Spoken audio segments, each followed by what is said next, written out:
Hello! Hello, hello, hello! Magandang araw at magandang buhay at panibagong vlog na naman si Bonsai Stanglong po. So, mayroon tayong na-harvest na mga 21J na bougainvillea. Okay? So, ito sila ngayon. Yan. So, marami tayong nakuha. Ito ay from cuttings. So, ang gagawin natin ngayon dyan ay ipa-final cutting natin. At the same time, kukunin na natin yung kanyang final na position. Okay? So, panoorin nyo kung paano ang ginagawa ni Bonsai Stanglong po kapag ito ay nakakakuha ng bonsai materials. Okay? So, let's start.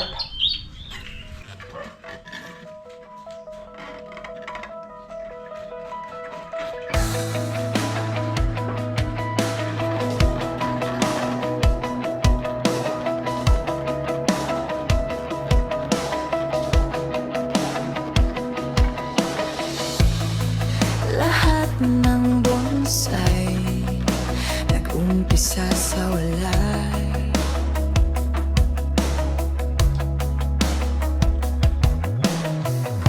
Tahimik sa paso, nakahinlay sa mesa.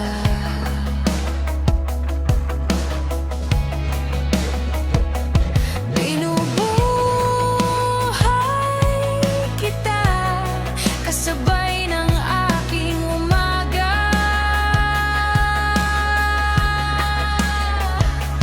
Dahan-dahang pag-aruga sa bawat dahon na makita.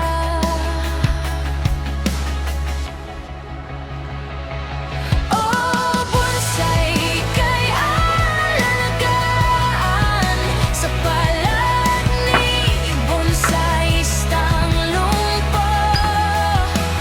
Bawat tali ng alambre, bawat pihit ng sanga, may sariling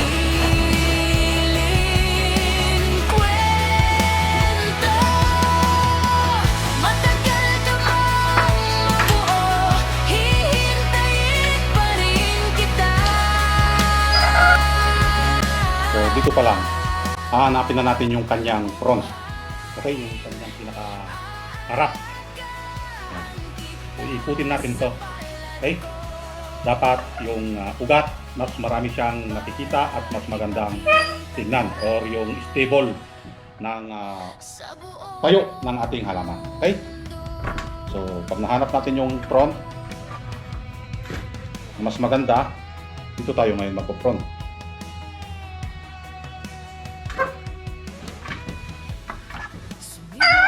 Kahit saan pwede. Okay? Ganda rin ito. Ito banda. Kaso wala siyang back. Wala siyang back branch. Okay? Ito yung pinaka-harap niya. So. Okay? Yan yung gagawin natin harap. Bawat sugat sa katawan mo, simbolo ng katatagan.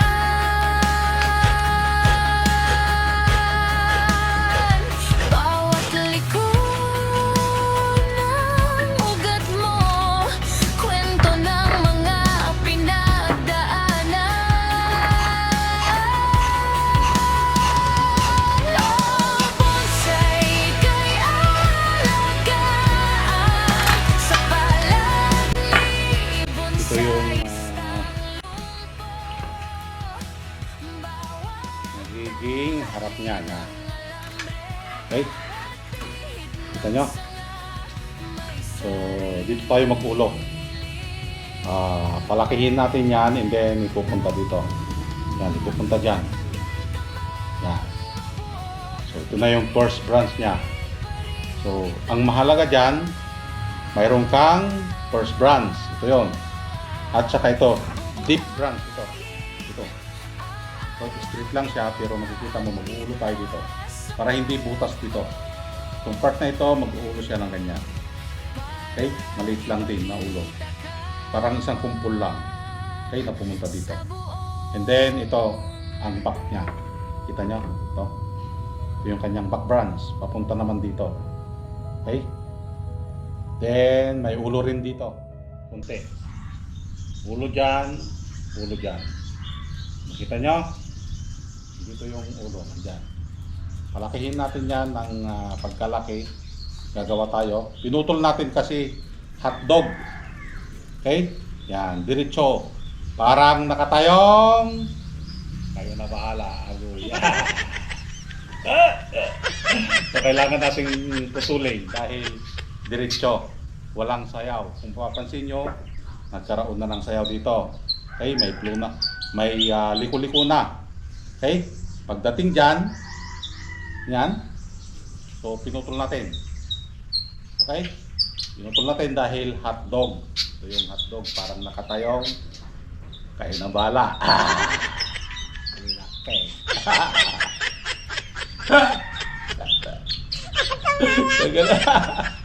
So, kailangan putulin para magkaroon siya ng tipiring na tinatawag. Yung tapered. Malaki dito sa baba and then paliit ng paliit. Okay? So, abangan na tubuan ito para lumaki yung gagawin nating effects. Okay? So, ito yung kadugtong ng kanyang katawan. Kailangan may laro yan. Okay? Yan lang natin. Then, ito na yung mahirap magpalaki. Yun pala yung una nating gagawin dito. Okay? Kapag tayo ay kumuha or nagpuputol ng yamaduri na halaman, dapat ay tignan muna natin kung mayroon tayong makukuhang first branch. Mahirap magpalaki ng ganito. Okay? So, kung mayroong ganito, wag mo nang putulan. Yun na yung gagawin mong first branch. Okay? Dahil mag-uumpisa ka ulit sa napakaliit, parang ganito lang. Okay? Paano mo palaki? Ilang taon pa bago mo palaki ng ganito? Kung mag-aantay tayo. Okay? So, importante yun na dapat nating malaman. Tingnan muna natin kung mayroon tayong pwedeng gawing first branch. Kaya mapapansin nyo, hindi tayo nagputol-putol dito ng basta-basta. Tinignan muna natin. Okay? So, ito yung harap niya. Ang deep branch, ito yon. Back branch. Okay? Para may likod. And then, yung pinaka first branch dito, ito na yon, kaya hindi tayo nagputol. And then, gagawa na lang tayo ng kadugtong ng katawan niya. So, ililiko lang natin na ganyan, pabayaan, ipawide. Okay? Tapos, putulin ulit para magkaroon siya ng gagawing ulo dito. Okay? So, lahat ng ating bonsai materials, ganun din yung ating gagawin sa kanya. Pwede nating ibalik-baliktad. Pwede mong iganyan. Okay? Depende kung ano yung masaya or yung gusto ng halaman na posisyon. Guya. Yung posisyon na naman.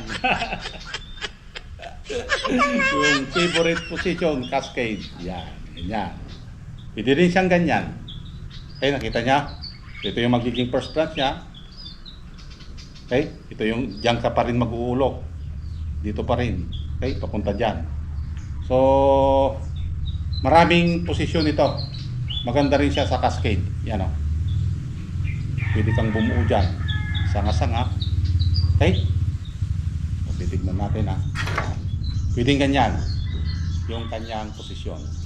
Pero para sa akin, mas maganda yung ganito. Okay? Bubuo na lang tayo dito. Magpalaki na lang tayo ng sanga dito para gawing effects. Okay? Ito na yung kanyang pinaka first branch at saka ito yan. Deep branch. Okay? Pumunta dun sa likod. Okay? So, yun lang. And maraming salamat. At mayroon tayong natutunan na tips. Inuulit ko. Ang una mong gagawin, kapag ikaw magpuputol, hanapin mo muna yung harap. Yung harap. Okay? So, yung harap. And then, pagkatapos nating nakuha yung harap, yun na. Ang una nating i-provide, wag muna tayo magputol-putol ng basta-basta. And then, pag pwede siyang gawing first branch, ito yon. Yan. Okay? Dahil matagal magpalaki ng sanga. And then, dito, apex. Ito naman yung pinakamalakas eh. Kasi ito yung ano natin, ipapawid natin pataas. Ganyan. Okay? So, abangan yung update dito hanggang sa makagawa tayo ng ganito, branch, nakalaki. Magdudugtong yan. Pupunta natin dito. Okay? Lagyan lang natin ng sayaw kasi kanina, hotdog nga. Diretso lang siya. Okay? So, maraming salamat at nasamahan nyo na naman si Bonsai Tanglumpo hanggang sa muli. Bye-bye.